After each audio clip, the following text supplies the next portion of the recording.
Hallelujah. ஹல்லேலூயா. प्रभु यीशु मसीह और उसके पवित्र नाम को धन्यवाद हो। கர்த்தராகிய இயேசுவின் நாமத்துக்கு மகிமை உண்டாகட்டும். इस दुनिया में हर लोग हर एक प्रकार के एक युद्ध में लगे रहते हैं உலகத்தில் உள்ள எல்லா ஜனங்களுமே ஒரு போராட்டத்தில் வாழ்ந்து கொண்டிருக்கிறார்கள். और ज़्यादातर हमारा जो हमारी लड़ाई जो है हमारा विरोधी शत्रु के शैतान के साथ ही है। நம்முடைய போராட்டமும் இந்த உலகத்தில் உள்ள ஜனங்களோட அல்ல, சாத்தானோடு இருக்கிறது. पर कब विजय में मजा मतलब अच्छा लगता है? எப்பொழுது வெற்றி அடையும் போது நாம் சந்தோஷப்படுகிறோம். जब हमारा विरोधी बड़ा हो, எப்பொழுது விரோதிகள் நிறைய இருக்காங்களோ அப்போ. जब हमारा विरोधी उसके ऊपर हम विजय प्राप्त करना असंभव जैसा लगता हो, எப்பொழுது முடியாம நம்ம போராட்டத்தில் வெற்றி அடைய முடியாம ஒரு சூழ்நிலை இருக்கோ அப்படிப்பட்ட நேரத்தில் जब हम उनके ऊपर विजय प्राप्त करते एक बड़ा सा आनंद एहसास होता அப்படி है। சூழ்நிலையில நான் வெற்றி அடையும் போது அதாவது சுகம் அடையும் போது ஒரு பெரிய நல்ல சந்தோஷத்தை उदाहरण के रूप में दाऊद और गोलियत को अगर हम रख कर देखेंगे तो நம்ம உதாரணத்துக்கு தாவீதையும் கோலியாத்தையும் நம்ம பார்த்தோம் அப்படின்னா वो असंभव बात था। அது முடியாத ஒரு காரியம் கோலியாத்தை। हाँ, मगर दाऊद ने उसके ऊपर विजय प्राप्त किया। ஆனால் தாவீதோ கோலியாத்தை வெற்றி அடைந்தார்। वैसे ही बहुत लोग जो शरीर में बीमार होते हैं, அதே போல சரீரத்தில் வியாதிப்படும் போது जो डॉक्टर कह देगा वो असंभव है करके, ஒருவேளை டாக்டர் சொல்லாரு இது முடியல எனக்கு தெரியாது அப்படின்ட்டு, पर जब हम उसके ऊपर विजय प्राप्त करते हैं அப்படிப்பட்ட சூழ்நிலை நாம் அதில் ஜெயம் எடுக்கும்போது तो उसी बातों को विजय कहलाया जा सकता है। அதைத்தான் ஒரு வெற்றி என்று நாம் சொல்ல முடியும்। हालेलुया। हालेलुया। मद्रास में एक हमारे जो पहचान वाले के घर के बाजू में एक आंटी है, சென்னையில் எங்களுக்கு தெரிஞ்ச ஒரு சொந்தக்காரங்க பக்கத்தில் ஒரு சகோதரி இருக்காங்க। उनके बारे में मैं पहले सुना था, वो बीमार हो गई, उनको हमेशा डायलिसिस करना पड़ेगा, खून बदलना पड़ेगा। அவங்களுக்கு நாங்கள் பார்த்துருக்கோம், அடிக்கடி ரத்தத்தை சுத்தம் பண்ணுவாங்க। वो चीज कर रहे हैं तो आप समझना वो व्यक्ति का जीवन इस दुनिया में लगभग करीब आ गया, वो मरने के स्थिति में आ गए हैं। அப்படிப்பட்டு அடிக்கடி இந்த ரத்தத்தை சுத்தம் பண்ணிட்டு இருக்காங்க பாருங்க, அவங்க வாழ்க்கை ஒரு நாளும் முன்னேறாது, அத சாவுக்கு நேரம் தான் போகும்। परंतु आज भी हम देखते हैं वो आंटी जो है अच्छी खासी सेहत में और बिना कोई दवाई का, बिना ब्लड बदली के वो है। இப்போ இந்த சகோதரி நல்ல சுகமாயிட்டாங்க, இப்போ உங்களுக்கு ரத்தம்லாம் மாத்தல, நல்ல ஆரோக்கியமா இருக்காங்க। वो उनका विजय का एक ही कारण है, उनके मुंह में जो है वो बीमारी से ज्यादा स्तुति और धन्यवाद है। அந்த சகோதரி பாத்தீங்கன்னா எப்பவுமே அந்த பலவீனத்துக்கு மத்தியிலையும் ஸ்துதியும் ஸ்தோத்திரம் சொன்னது நல்லது। हमारे सामने ऐसी गवाही प्रभु रख दिया है तो हम उसके बारे में सोचना चाहिए। நமக்கு மத்தியில் இப்படிப்பட்ட நிறைய அதிசயமான ஜனங்களை வெற்றி அடைஞ்சவங்களை பார்க்கிறோம்। तो हम भी जो है प्रभु के द्वारा उसके ऊपर ऐसे विजय प्राप्त कर सकते நாமும் கர்த்தருடைய நாமத்தினால இப்படிப்பட்ட சூழ்நிலையில நாம் வெற்றி அடைய வேண்டும்। और युद्ध हर एक के जीवन में है। போராட்டம் எல்லாருடைய வாழ்க்கையிலுமே இருக்குது। किसी के जीवन में बीमारी के द्वारा है, சிலருக்கு வியாதி மூலமா போராட்டம், किसी के जीवन में बड़ा सा उधारी के द्वारा है, சிலருக்கு கடன் தொல்லைனால ஒரு किसी போராட்டம், के घर में समाधान नहीं वैसा हो सकता சிலருடைய है। வீட்டுல சமாதானம் இல்ல, पर वो सब के ऊपर हमें विजय प्राप्त करना ஆனால் है। பைபிள் சொல்றது சூழ்நிலையில எல்லாத்துக்கும் மேலேயும் ஒரு வெற்றி। और विजय हम होंगे क्योंकि प्रभु हमारे साथ है। நாம கண்டிப்பா வெற்றி அடைவோம், காரணம் கர்த்தர் நம்மளோடு இருக்கிறார்। प्रभु ने वचन में वैसे बातों पे विजय प्राप्त करने के लिए एक वचन हमें बताया है। எப்படி நமக்கு வெற்றி கிடைக்கும் அப்படிங்கறத பற்றி கர்த்தர் ஒரு வசனத்தை சொல்லுகிறார்। पढ़ेंगे एफेसियों का किताब எபேசியர்களின் நிருபம் 6वां अध्याय 6வது அதிகாரம் 12 से लेके 17 तक। 12ல இருந்து கொஞ்சம் வாசிக்கலாம்। எபேசியர் 6 12 से 17 12ல இருந்து 17 வரை। ஏனெனில் மாம்சத்தோடும் இரத்தத்தோடும் அல்ல, துரைத்தனங்களோடும் அதிகாரங்களோடும் இப்பிரபஞ்சத்தின் அந்தகார லோகாதிபதிகளோடும் வான மண்டலங்களில் உள்ள பொல்லாத ஆவிகளின் சேனைகளோடும் நமக்கு போராட்டம் உண்டு. ஆகையால் தீங்கு நாளில் அவைகளை நீங்கள் எதிர்க்கவும் சகலத்தையும் செய்து முடித்தவர்களாய் நிற்கவும் திராணி உள்ளவர்களாகும்படிக்கு தேவனுடைய சர்வாயுத வர்க்கத்தை எடுத்துக்கொள்ளுங்கள். சத்தியம் என்னும் கச்சையை உங்கள் அறையிலே கட்டினவர்களாயும், நீதி என்னும் மார்க்கவசத்தை தரித்தவர்களாயும், சமாதானத்தின் சுவிசேஷத்திற்குரிய ஆயத்தம் என்னும் பாதரட்சையை கால்களில் தொடுத்தவர்களாயும், பொல்லாங்கன் எய்யும் அக்கினி ஆஸ்திரங்களை எல்லாம் அவித்து போடத்தக்கதாய் எல்லாவற்றிற்கும் மேலாக விசுவாசம் என்னும் கேடகத்தை பிடித்து கொண்டவர்களாயும் நில்லுங்கள். இரட்சணியம் என்னும் தலைசிராவையும் தேவ வசனமாகிய ஆவியின் பட்டயத்தையும் எடுத்துக்கொள்ளுங்கள். क्योंकि हमारा ये मल्ल युद्ध लहू और मांस से नहीं परंतु प्रधानों से और अधिकारियों से और इस संसार के अंधकार के हाकिमों से और उस दुष्टता को आत्मिक सेनाओं से है जो आकाश में है। इसीलिए परमेश्वर के सारे हथियार बांध लो कि तुम बुरे दिनों में सामना कर सको और सब कुछ पूरा करके स्थिर रह सको। इसीलिए सत्य से अपनी कमर कसकर और धार्मिकता की झिलम पहनकर और पांव में मेल के सुसमाचार के तैयारी के जूते पहनकर और इन सब के साथ विश्वास की ढाल लेकर स्थिर रहो, जिससे तुम उस दुष्ट के सब जलते हुए तीरों को बुझा सको और उद्धार का टोक और आत्मा की तलवार जो परमेश्वर का वचन है ले लो। हालेलुया। हालेलुया। इस वचन के लिए हम प्रार्थना करेंगे। இந்த வார்த்தை क्या கர்த்தருடைய சமூகத்தில் ஜெபம் பண்ணலாம். हे हमारे स्वर्गीय पिता प्रभु यीशु मसीह, आपको धन्यवाद करते हैं। பரலோக பிதாவே ஸ்தோத்திரம். ये जो वचन आज आपने हमारे लिए रखा उसके लिए धन्यवाद करते हैं। எங்களுக்கு கொடுக்கப்பட்ட இந்த அருமையான வார்த்தைக்காக நன்றி சொல்கிறோம். इस वचन के रहस्य को हमें समझाने के लिए வார்த்தையில் உள்ள ஒவ்வொரு ரகசியத்தையும் கர்த்தர் வெளிப்படுத்தி इस தாருங்க. वचन के द्वारा हमारे एक बातों पे विजय प्राप्त करने के लिए मदद இந்த कीजिए। வார்த்தையை வாசித்து தியானித்து இதன் மூலமாக நாங்கள் வெற்றி அடைய உதவி செய்யும். हमारा विरोधी को हम पहचाने प्रभु, எங்களுடைய சத்துருவின் கிரியைகளை நாங்கள் புரிந்து கொள்ள கிருபை और செய்யும். उसको हमारे पैरों तले करे प्रभु। அவங்களுடைய எல்லா கிரியைகளையும் எங்களுடைய பாதங்களை கீழே போடும். प्रार्थना प्रभु यीशु मसीह के नाम से मांगते हैं, இயேசுவினுடைய நாமத்திலே கேட்கிறோம் பிதாவே. आमीन। हालेलुया। हालेलुया. इस दुनिया में हर एक व्यक्ति को कोई ना कोई प्रकार का युद्ध है।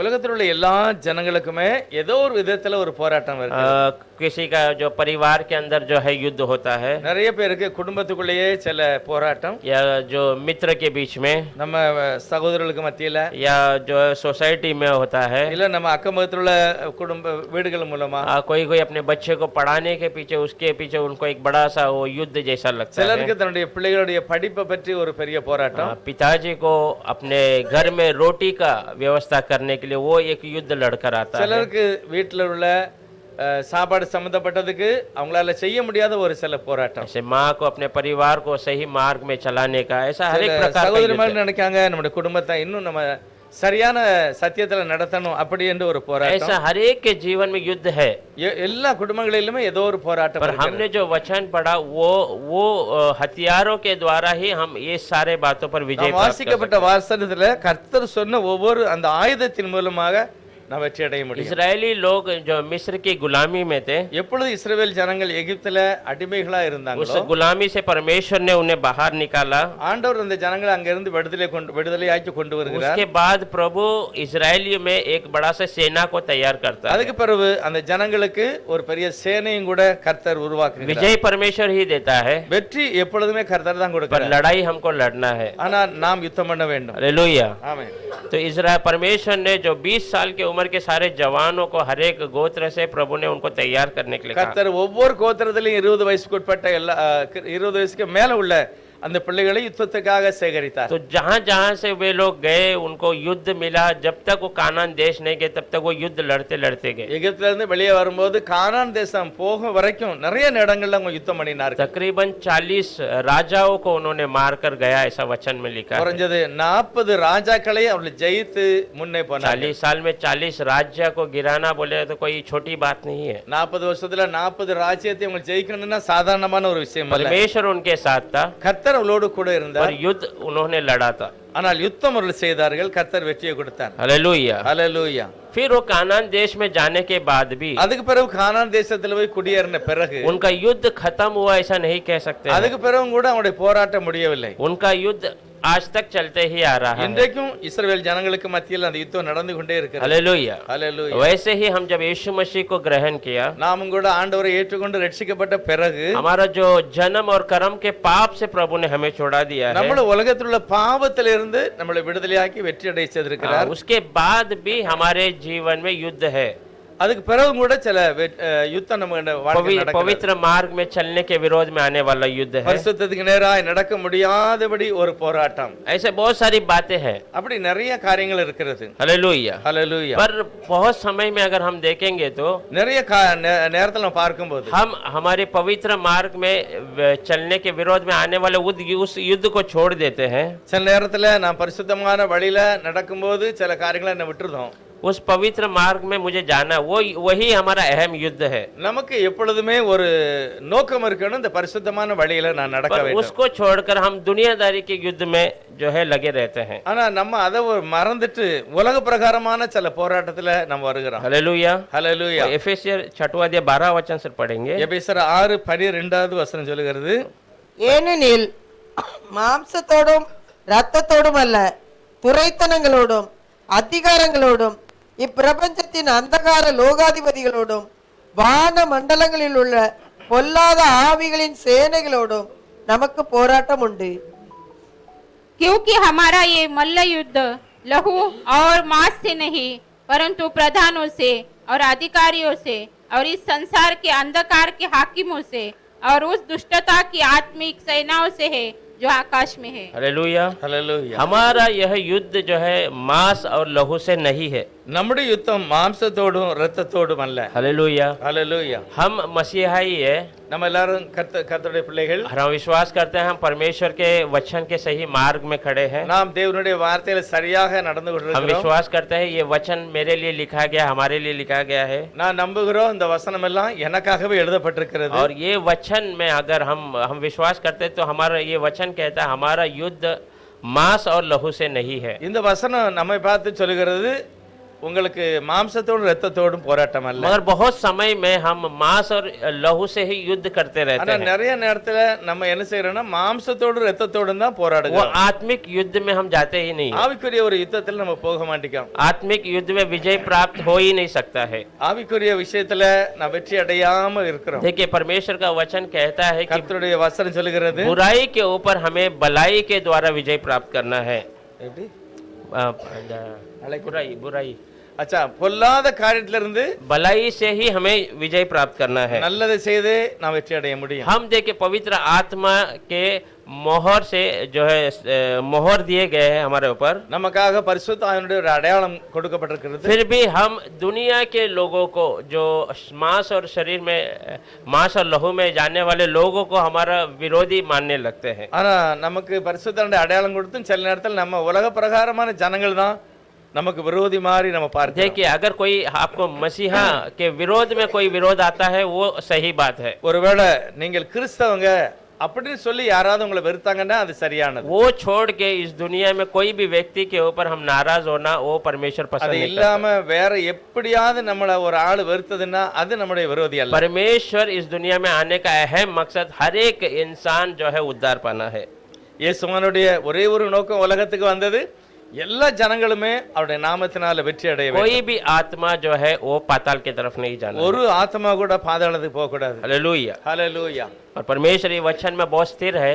கர்த்தர் இந்த வார்த்தையில மிகவும் சரியாய் परमेश्वर இருக்கிறார். कहता है अगर कोई किसके लिए रुकावट बन जाता है विश्वास के विरोध में, ஒரு சிலர் அப்படியே நின்று விடுகிறார்கள், விசுவாசத்தை முன்னேற हमारे போகாம. वजह से कोई विश्वास में आगे नहीं बढ़ पा रहा है, तो ஒருவேளை என்னால யாராவது விசுவாசத்துல வளர முடியாம போயிட்டா वचन कहता है उसके सिर में एक बड़ा सा पत्थर बांध कर समुद्र में डाल देना चाहिए। இப்படி யாராவது விசுவாச துரோகம் பண்ணாங்கன்னா அவங்களுடைய கழுத்துல கல்லை கட்டி சமுத்திரத்தின் ஆழத்துல போடணும்னு சொல்லுங்க. हमारे द्वारा कोई प्रभु से दूर नहीं होना चाहिए। நம்மளால ஒரு ஆளு கூட ஆண்டவரை விட்டு பின்வாங்க கூடாது. शैतान जो है हमें आत्मिक युद्ध लड़ने ही नहीं देता है। சாத்தான் சில நேரத்துல ஆவிக்குரிய யுத்தத்தை நம்ம செய்ய விடாம அதை हमें தடை செய்கிறான். दुनियादारी के परिवारों के युद्ध में ही हमेशा हमें लगाए रखता உலக है। பிரகாரமா இல்ல வீட்டுக்குள்ள சில குடும்பத்துல சில காரியங்களை போராடக்கூடிய அளவுக்கு சாத்தான் पर வைக்கிறான். हमें शैतान से विजय प्राप्त करना है। நாம் சைத்தான்ல இருந்து அந்த வெற்றி அடைய वो வேண்டும். शैतान से विजय प्राप्त करने के लिए हमें क्या करना है?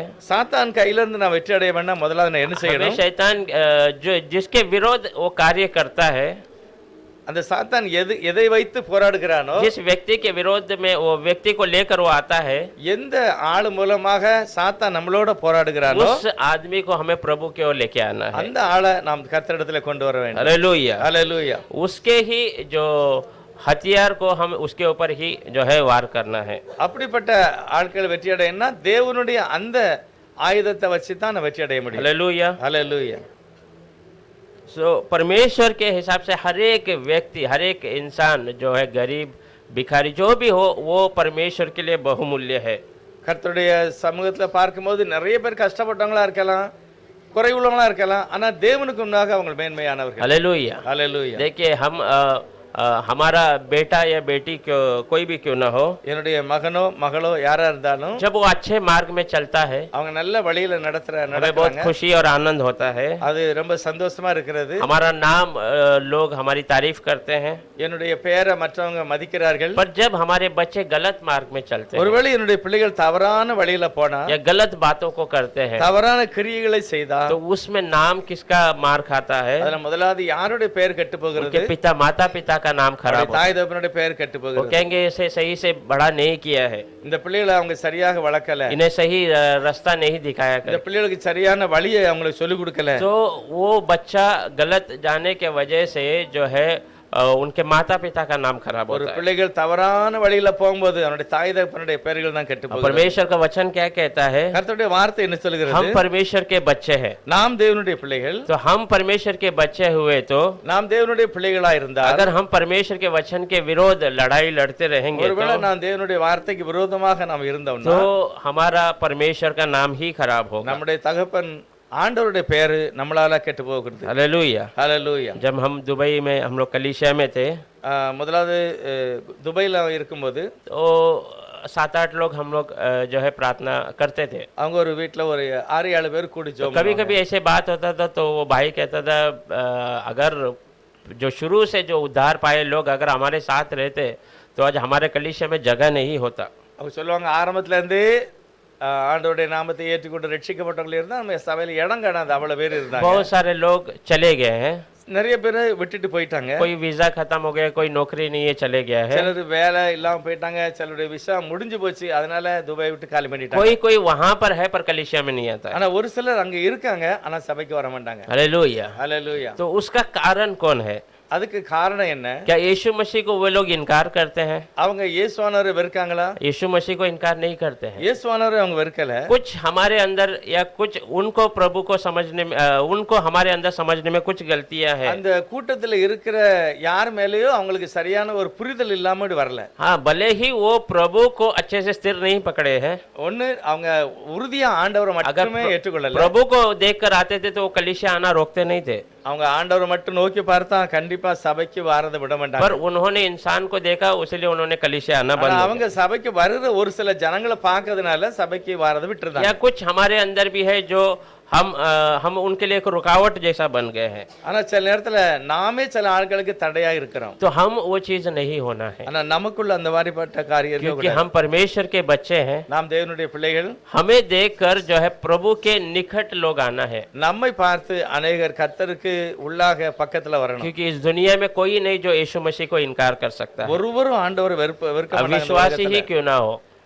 அவிசுவாசியா இருந்தா கூட ஆண்டவரை யாரும் வெறுக்கிறது இல்ல. उसको इनकार नहीं करता है। அவங்க யாருமே இயேசுவை வெறுக்கல. वो क्यों प्रभु के निकट नहीं आता ஆனா है? எதுக்காக அவங்க சபைக்கு வர மாட்டேங்காங்க? उसका एक रुकावट हम हो सकते हैं। ஆனா ஒரு சிலருக்கு நம்மளாலேயே அவங்க வர तो மாட்டேங்காங்க. हमारे अंदर एक बदलावट होना चाहिए। நம்முடைய வாழ்க்கையில ஒரு மாற்றம் இருக்கணும். मैं प्रभु को जो है प्रभु के प्रेम को प्रकट करने जैसा बनना है। நாம் கர்த்தருடைய अன்பை வெளிப்படுத்துவங்களாக காணப்படணும். हालेलुया। ஹalleluya. मैं अपने बारे में एक छोटी सी गवाही जैसे बताना चाहता हूँ। என்னை பற்றி நான் ஒரு சாட்சி சொல்ல விரும்புகிறேன்.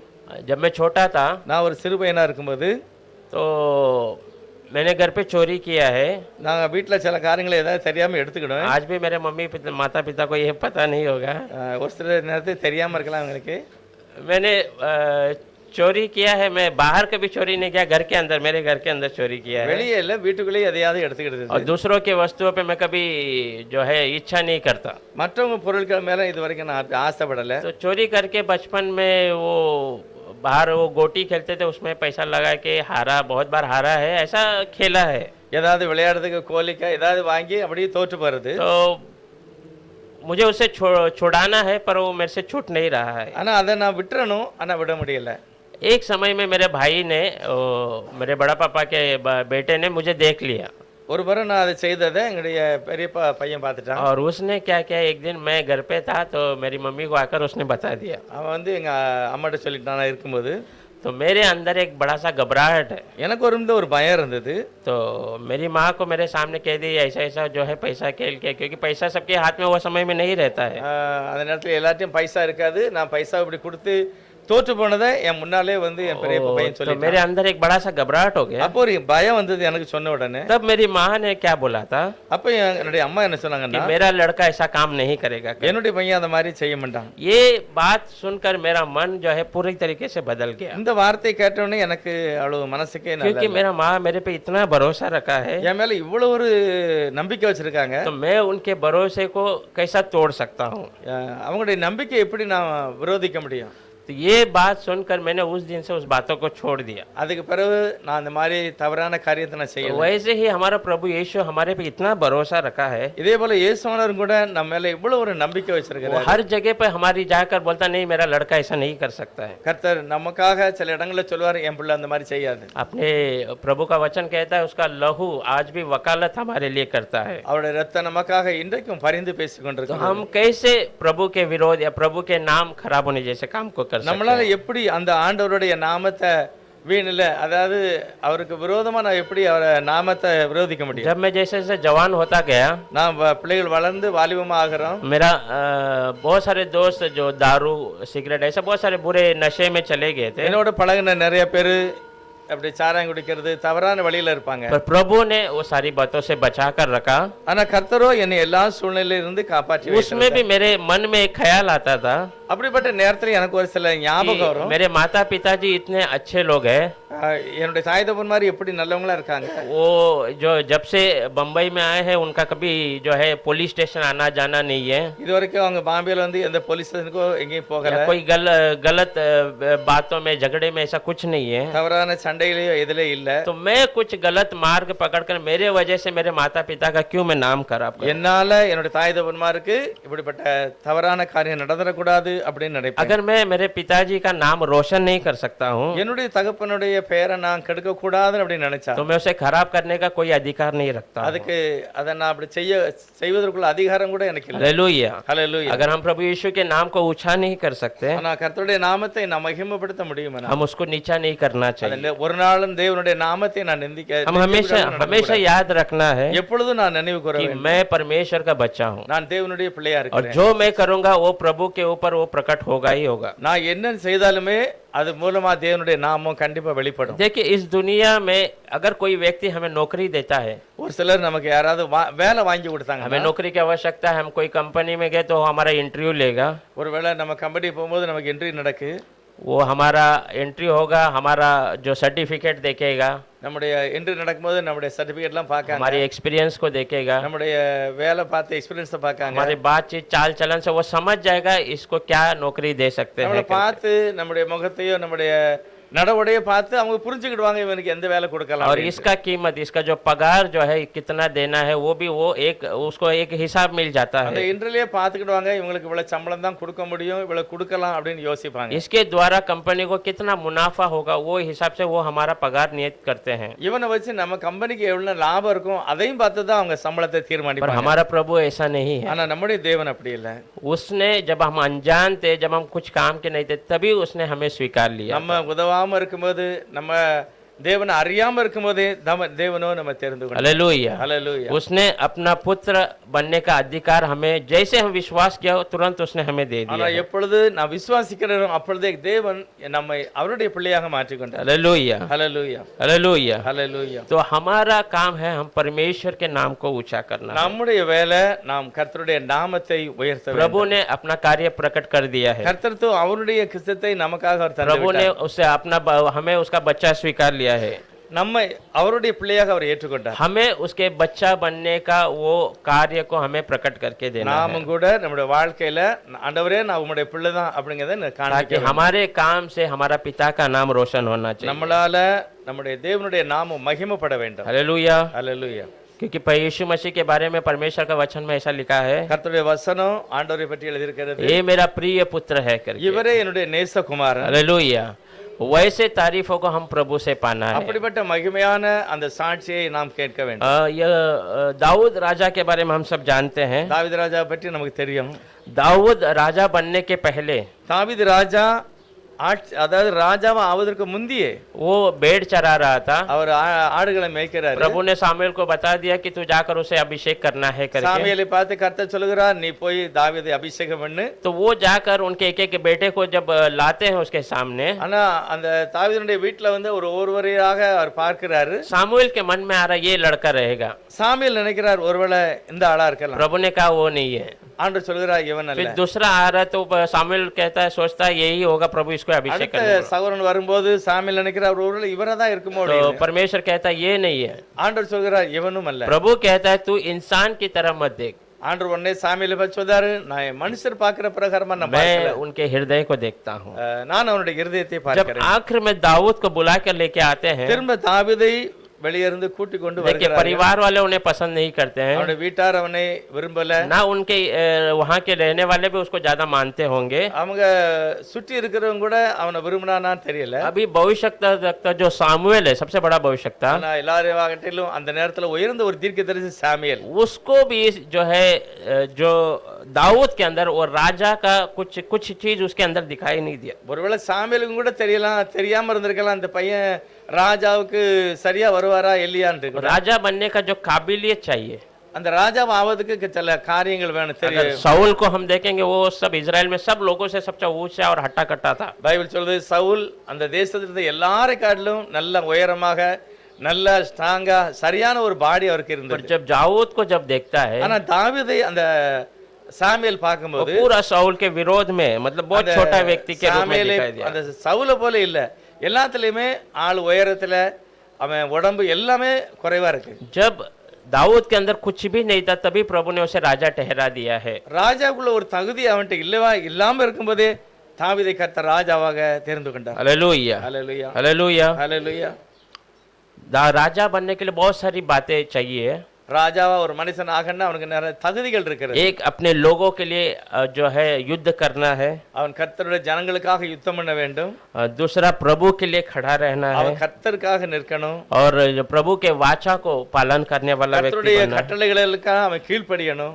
और विरोधियों से कभी घबराना नहीं है। அவன் விரோதியை பார்த்து ஒரு நாளும் பயப்படக்கூடாது. हर एक विरोधियों के ऊपर उसे विजय प्राप्त करना है, எல்லா விரோதிகளையுமே அவன் ஜெயம் பெறணும். और उनके अंदर परमेश्वर का वो प्रेम प्रकट होना चाहिए। தேவனுடைய அன்பும் கூட அந்த ராஜாக்குள்ள காணப்பட வேண்டும். हालेलुया, ஹல்லேலூயா. क्योंकि परमेश्वर के प्रति प्रेम और डर वो राजा के अंदर दिखना चाहिए। தேவனுக்கு பயப்படுகிற பயம், கர்த்தருக்கு பயப்படுகிற ஒரு அன்பு, அந்த ரெண்டுமே ராஜாக்குள்ள இருக்கணும். देखिए हमें हमारा विरोधी कभी हमें जो है आशीष किया है क्या?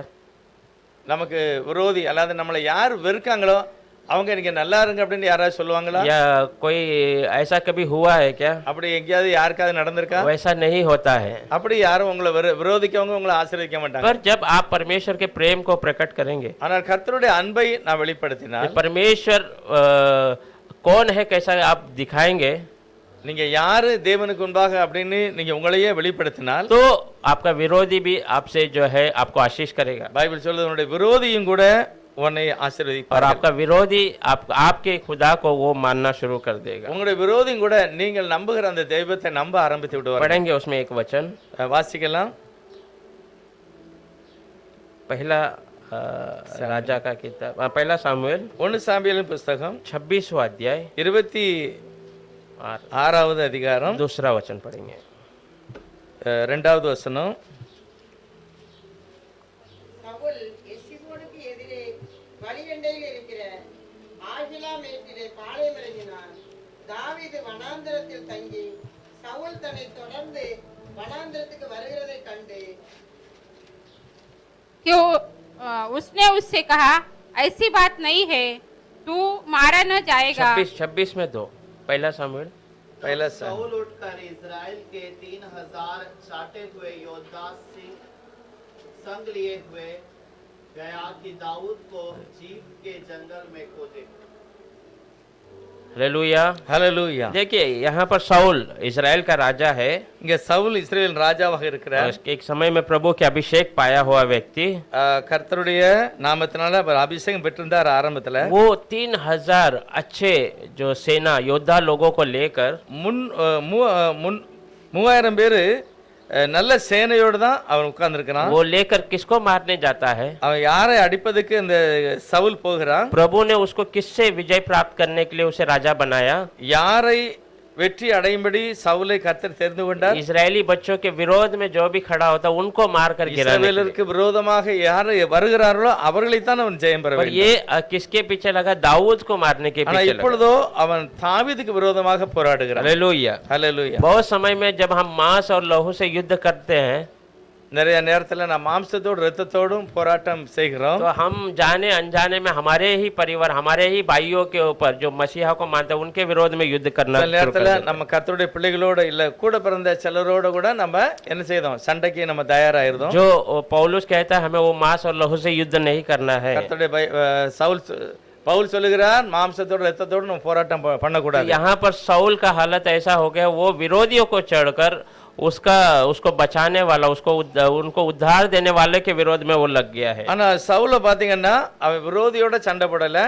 யார் மூலமா இஸ்ரவேல் ஜனங்களுக்கு ஒரு ரட்சிப்பு கிடைச்சதோ அந்த அளவோடயே சண்டை போட போகிறான். 8वां और 9वां वचन पढ़ेंगे उसी में। 8 9வது வசனம்.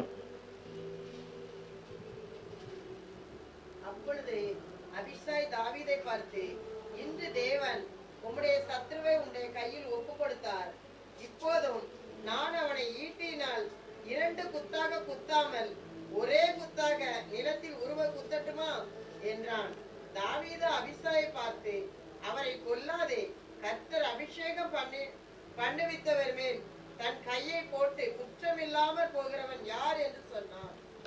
तब अबीशा ने दाऊद से कहा, परमेश्वर ने आज तेरे शत्रु को तेरे हाथ में कर दिया है, इसीलिए अब मैं उसको एक बार ऐसा मारूं कि भाला उसे भेदता हुआ भूमि में धस जाए और मुझको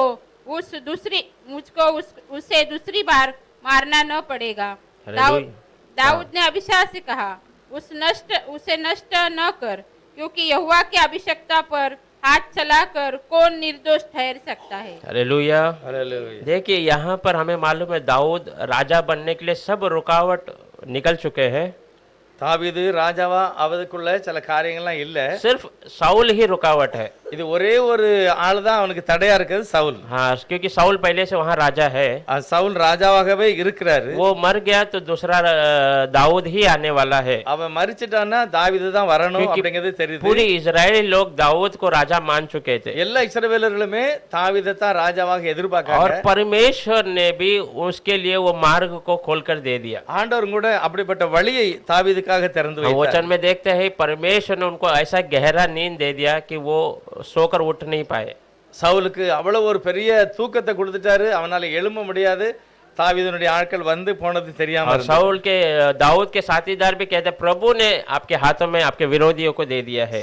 தாவீதுக்கு கூட இருக்கிறவங்க சொன்னாங்க, உன்னுடைய விரோதிய இன்றைக்கு கர்த்தர் நமது கரத்துல ஒப்பு கொடுத்திருக்கிறார். दाऊद देखिए उसने जो है परमेश्वर का वो प्रेम उसके अंदर था। ஆனா கர்த்தருடைய ஒரு அன்பு தாவீதுக்குள்ள இருந்ததுனால उसने उस शाऊल को मारने का वो चीजों को उसने छोड़ दिया था। அந்த சவுலை கொலை செய்ய வேண்டும் என்ற எண்ணம் தாவீதுக்கு இல்லாதிருக்கு. भले ही बहुत समय में शाऊल ने दाऊद को मारने का प्रयास ஆனா किया, சவுலோ நிறைய முறை தாவீதை கொலை செய்ய திட்டம் செய்தார். दाऊद केवल उससे बचने का ही प्रयास किया है। ஆனா தாவீது எப்பவும்னாலும் சரி அவன் கையில இருந்து தப்புதுக்கு தான் பார்க்கிறார். और परमेश्वर उसके हाथ में देने के बावजूद भी दाऊद ने उसके ऊपर हाथ नहीं उठाया। சவுல் தாவீதினுடைய கரத்துல அடிபடக்கூடிய அளவுக்கு இருந்தாலும் கூட அவர் அடிக்கவில்லை. क्योंकि उसके मन में ये था कि ये भी मसीहा का बेटा है करके। ஆனா தாவீது நினைக்கிறாரு அவரும் கூட கர்த்தரால் அபிஷேகம் பண்ணப்பட்ட மனிதன். हालेलुया। ஹalleluya. आज हमारे अंदर में भी वही होना चाहिए। நமக்கும் கூட அப்படிப்பட்ட ஒரு हमारे आजू बाजू के लोग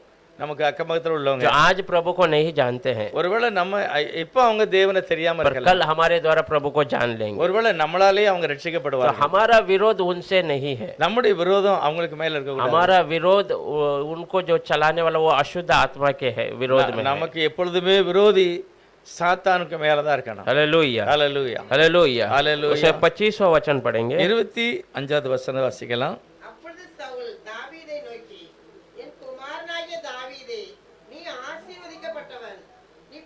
காரியங்களை செய்வாய், மேன்மேலும் பலப்படுவாய் என்றான்.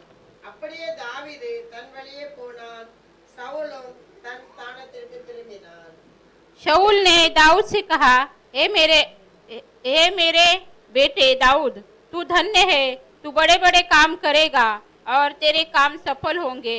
तब दाऊद ने अपना मार्ग लिया और शाऊल भी अपने स्थान को लौट गया। हालेलुया। ஹல்லேலூயா. देखिए यहाँ पर वो 3000 चुने हुए योद्धा के साथ दाऊद को मारने के लिए आया था। சவுல் 3000 பேரோட தாவீதோடு அடிப்பதற்காக அவர் வருகிறார். इस आखिरी वचन में खत्म होते समय वो उसको आशीष करके जाता ஆனா है। கடைசியாக சவுலே தாவீதை ஆசீர்வதிக்கிறார். हालेलुया। ஹல்லேலூயா. ऐसा आशीष हमें मिलना चाहिए அப்படிப்பட்ட ஒரு ஆசீர்வாதம் நமக்கு வேணும். हमारे विरोधियों से, யாரு நம்மள விரோதிக்காங்களோ அவங்கள நம்மள அப்படி जो நினைக்கணும். मांस और लहू में है, जो हम विरोधी समझते हैं, उनके ओर से। உலக பிரகாரமான ஆட்களை நம்ம விரோதிக்கும் அவங்க வாயினால இந்த வார்த்தை வரணும். हालेलुया। ஹல்லேலூயா. देखिए प्रेरित पौल जब ये वचन को लिखा है, அப்போஸ்தலன் பவுல் இந்த வார்த்தைகளை எழுதும்போது एफेसी का किताब 6वां अध्याय का, எபேசியர் 6வது அதிகாரத்துல तो बहुत सारे लोग कहते हैं कि वो तभी गुलामी में था, வேதம் சொல்லுகிறது அவர் உண்மையிலேயே அவர் கட்டப்பட்டவரா இருக்கிறார். वो बंदी गृह में था, அவர் காவல் நிலையத்துக்குள்ள இருக்கிறாரு. उसके अंदर छुड़ाए जाने का कोई आशा नहीं था, அவர் விடுதலை ஆவாரு அப்படிங்கிற காரியம் இல்ல. परंतु वो जब बाहर वो खड़ा हुआ सैनिक को देखता है, ஆனால் வெளியே நிற்கிற சில காவல் துறைகளை பார்க்கிறார். उनके वस्त्र को देखता है, அவங்களுடைய வஸ்திரங்களை பார்க்கிறார். तो वो जो है ये वचन को प्रकट करता है। அந்த இதெல்லாம் பார்த்துட்டு தேவனுடைய வசனம் அவருக்கு வெளிப்படுகிறது. दुनिया प्रकार के जो युद्ध करने के लिए जो वस्त्र उन्होंने पहना है, உலக பிரகாரமான ஒரு யுத்தம் பண்ணுவதற்கு இவங்க இப்படி எல்லாம் ஆயத்தமா जो இருக்காங்க. सुरक्षा उन्होंने लिया है, இப்படிப்பட்ட ஒரு பாதுகாப்பை அவர் வைத்திருக்கிறார். ऐसे ही सुरक्षा, ऐसे ही वस्त्र आत्मिक तौर का प्रभु ने हमें दिया है। இதே போல ஆவிக்குரிய பிரகாரமான அந்த பொருட்கள் துணிமணி எல்லாமே கர்த்தர் நமக்கு தருகிறார். हालेलुया। ஹல்லேலூயா. देखिए पौल बंदी गृह में है, बंधा हुआ है, பவுல் சிறைச்சாலையில் இருக்கிறார், கட்டப்பட்டிருக்கிறது. पर उसका जो मन बांधा नहीं गया ஆனா है, அவருடைய இருதயம் கட்டப்படவில்லை. उसका विश्वास को रोक नहीं அவருடைய सकते। விசுவாசத்தை யாரும் தடை செய்ய முடியல. हालेलुया। ஹல்லேலூயா. बहुत समय में हम पौल को देखते हैं, उसको पत्थर मार कर गिरा दिया है, ஒரு முறை அவரை எல்லாம் கல்லை கொண்டு எரிஞ்சு கீழே போட்டு தள்ளிட்டாங்க. वो लोग समझ गए ये मर चुका है करके। ஜனங்கள் நினைத்தாங்க சவுல் செத்து போயிட்டான். जैसे ही उनके शाऊल के जो साथीदार जो प्रभु के मानने वाले आए, ஆனால் சவுலுக்கு கூட இருந்து ஊழியஞ்சவங்க வந்து பார்க்கும்போது तो उठकर खड़ा हो गया அவர் எழும்பி நிற்கிறார். और उनके साथ और सेविकाई में निकल गया। உடனே இன்னும் அவர் எழும்பி ஊழியத்துக்கு போகிறார். उसके विश्वास को, उसके भरोसा को जो है कोई रुका नहीं पाया। அவருடைய விசுவாசத்தையும் அவருடைய ஓட்டத்தையும் யாரும் தடை செய்ய முடியல. हालेलुया। ஹல்லேலூயா. 13वां वचन क्या कहता है? दूसरा एफेसी की किताब எபேசியர் 6वां अध्याय 6வது அதிகாரம் 13वां वचन। 13வது வசனம். ஆகையால் தீங்கு நாளில் அவைகளை நீங்கள் எதிர்க்கவும், சகலத்தையும் செய்து முடித்தவர்களாய் நிற்கவும், திராணி உள்ளவர்கள் ஆகும்படிக்கு தேவனுடைய சர்வாயுத வர்க்கத்தை எடுத்துக்கொள்ளுங்கள். इसीलिए परमेश्वर के सारे हथियार बांध लो कि तुम बुरे दिनों में सामना कर सको और सब कुछ पूरा करके स्थिर रह सको। परमेश्वर का सारा हथियार हमें बांधना है, பைபிள் சொல்றது தேவனுடைய சர்வ ஆயுத வர்க்கம் எல்லாவற்றையும் எடுத்துக்கொள்ள केवल வேண்டும். विश्वास नहीं, வெறுமனே விசுவாசம் மட்டுமல்ல, केवल परमेश्वर का वचन को लेके नहीं, வெறும் வார்த்தை வச்சு மட்டும் இல்ல, या केवल जो है उद्धार को लेके नहीं, ரட்சிப்பை மட்டும் எடுத்துக்கிட்டு இல்ல, पर सब कुछ हमें साथ लेके चलना है। எல்லாவற்றையும் நான் எடுத்துக்கொண்டு கர்த்தருக்கு பின்னால நடக்க வேண்டும். 6 प्रकार की बातों को यहाँ पर पौलुस 6 बताता है। காரியத்தை எடுக்கும்படி பவுல் பேசுகிறார். एक सच्चाई को कहता है முதலாவது சொல்கிறார் சத்தியம், जो हमेशा हमारे अंदर प्रकट होना அது चाहिए। எப்பொழுதுமே எனக்குள்ளது வெளிப்பட வேண்டும். दूसरा धार्मिकता, இரண்டாவது நீதி என்னும் மார்க்கத்தை சொல்கிறார். हाँ, हमारे अंदर हमेशा धार्मिकता पना प्रकट होना चाहिए। எப்பவும் நம்முடைய வாழ்க்கையில தேவன் விரும்புகிற ஒரு நீதியான வாழ்க்கை இருக்கு. प्रभु के विचार में, கர்த்தருடைய வசனத்தின்படி, प्रभु के काम में धार्मिकता होना கர்த்தருடைய चाहिए। ஊழியத்துல நீதியாய். और तीसरा जो कहा है वो सुसमाचार। மூணாவது சொல்கிறார் சுவிசேஷம் என்கிற ஒரு ஆயத்தம். ये सुसमाचार देखिए वो युद्ध करने के परिस्थिति में बताता है। அவர் யுத்தம் பண்ணுவதற்கு ஒரு ஆயுதத்தை போல சுவிசேஷத்தை சொல்கிறார். सुसमाचार ही सबसे बड़ा हथियार है। எல்லாத்தை காட்டிலும் உயர்ந்தான ஒரு ஒரு ஆயுதம் சுவிசேஷ ஊழியம். हालेलुया।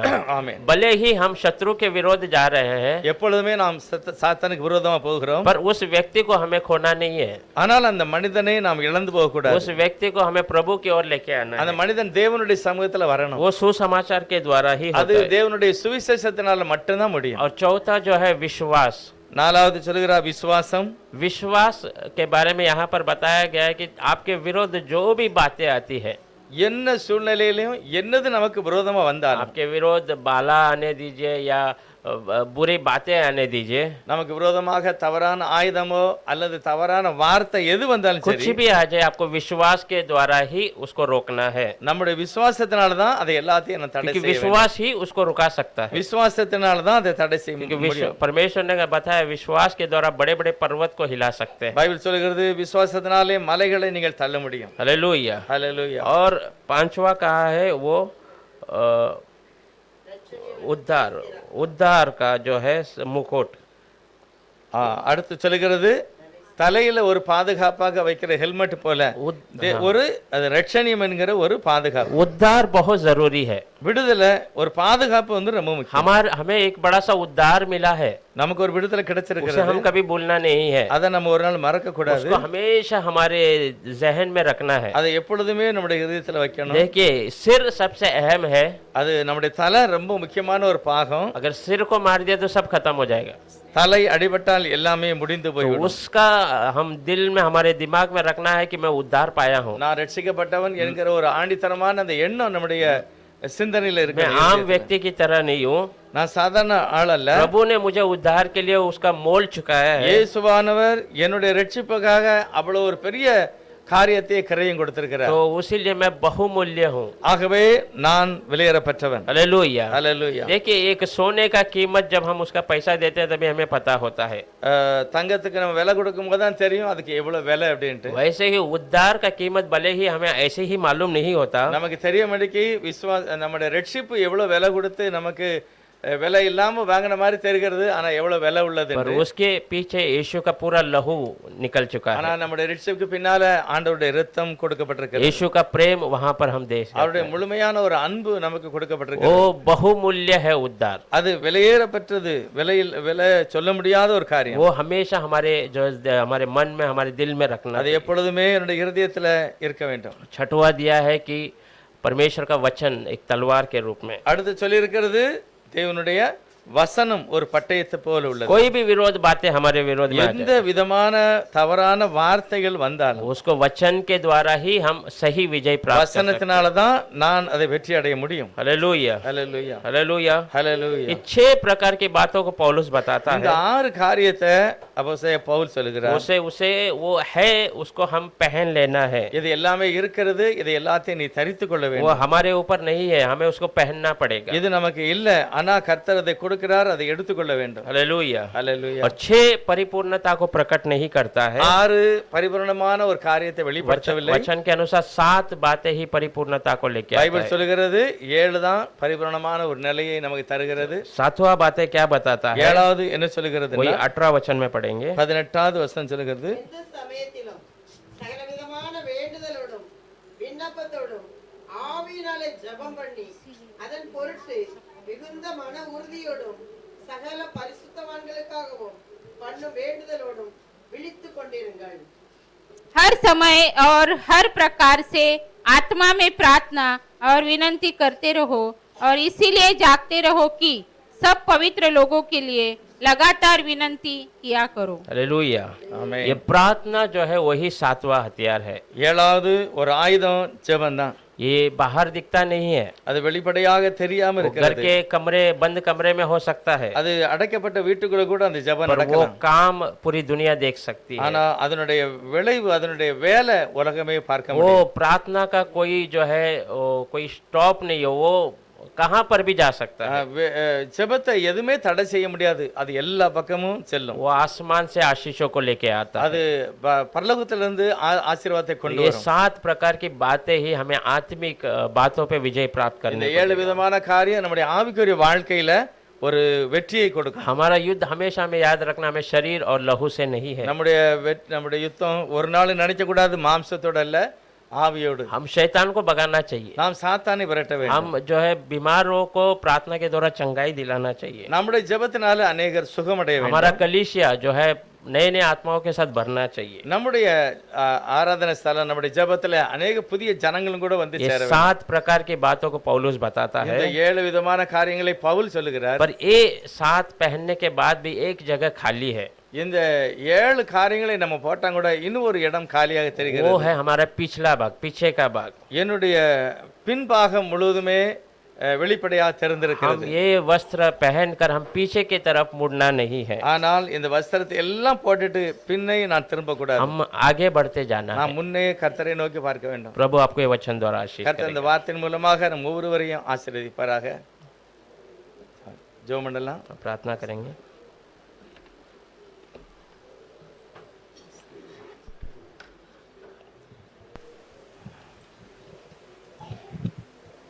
நம்ம எல்லாரும் ஜெபம் பண்ணலாம். सब प्रार्थना करेंगे। பவுலுடைய ஆலோசனை ஒவ்வொரு காலத்திலும் ஒவ்வொரு விசுவாச ஜனங்களுக்கும் தேவை. पर पौल का जो बातें हैं हर एक विश्वास लोगों के लिए हर समय के लिए वो जरूरत அவர் கட்டப்பட்டிருந்தாலும் அவருடைய ஆலோசனை இன்றைக்கும் கிரியை செய்கிறது. वो बांधा गया था, परंतु आज भी उसकी जो बातें हैं वो आज कार्य இந்த உலகத்துல अनेக தேவனுடைய மனிதர்கள் பரிசுத்தவான்கள் இப்படிதான் உலகத்தையே ஜெயித்தார்கள். इस दुनिया में बहुत परमेश्वर के दास पवित्र लोग ऐसे ही विजय प्राप्त அநேக மிஷனரிகள் உலகத்தை ஜெயித்தார்கள். बहुत सारे मिशनरी दुनिया पे विजय प्राप्त நாமும் அதே வெற்றியையும் ஆசீர்வாதத்தை எடுத்துக்கொள்ளும். हम भी ऐसे ही विजय और आशीष को पाना। நல்லவரே உம்மை ஸ்தோத்திரம். अच्छे खुदा आपको धन्यवाद அவருடைய करते हैं। சமூகத்துல வரும்போது கர்த்தர் பேசுகிறார். आपके हुजूर में जब हम आते हैं प्रभु आप बातें करते வேதம் சொல்லுது அதிகாலையில் எல்லாரும் தேவாலயத்துக்கு போனார்கள். हैं। भोर के समय सारे लोग प्रभु के भवन में गए, கர்த்தர் அங்கே அவர்களோடு போதித்தார். प्रभु उनसे बातें की। பாவியான ஜனங்கள் வந்து வார்த்தையை கேட்டார்கள். पापी इंसान आकर वहाँ वचन सुने, வசனம் அவருடைய வாழ்க்கையில ஒரு மறுரூபத்தை கொண்டு வந்தது. वचन उनके जीवन में एक रूपांतर வெற்றி लेके அடைந்தது. विजय प्राप्त। இயேசுவானவரும் கூட இந்த வசனம் வெறுமையாய் திரும்பாது என்று சொன்னார். यीशु मसीह भी मेरा वचन कभी खाली नहीं அதுல लौटेगा, வல்லமையும் ஜீவன் இருக்குது. उसमें सामर्थ्य और जीवन है। இந்த காலையில வசனத்தை கேட்ட ஒவ்வொருவரும்